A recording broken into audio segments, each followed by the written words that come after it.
People often ask me, what is play? And how does it really impact our creativity and imagination? Well, here's a fun way to explain the way I understand it. Okay, take my home.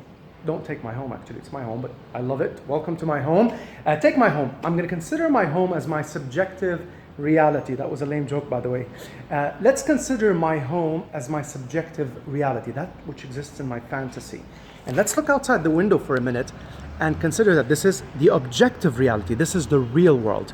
Subjective reality, my home. Objective reality, the real world. Now, these two things are often separated by a boundary, our reality principle. My reality principle is quite dirty. I need to clean it. Anyway, it's separated by a reality principle. This boundary tells us what is real, exists out there, and what is imaginary, exists in our head. Now, when we play, what play does, it actually stretches this boundary and creates of it a balcony. We used to love playing on balconies, right? It creates a third space between the real world and our subjective world. It actually extends our subjective world into the real world and invites the real world into our subjective world and creates this third space where we can extend our imagination. So, for example, let's say I pull a stick from the real world. This is a stick in the real world, and I pull it into this third space, which is the balcony, and it becomes a sword.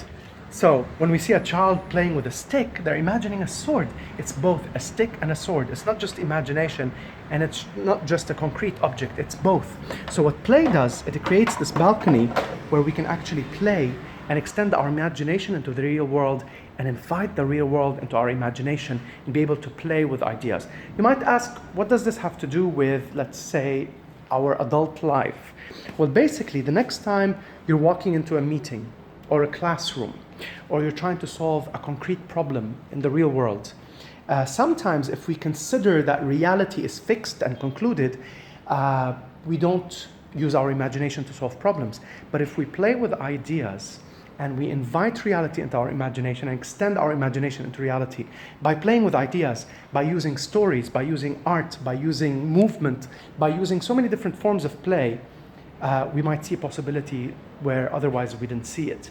So play creates these balconies, these third spaces between the real and the imaginary, and allows us to solve problems and see possibility.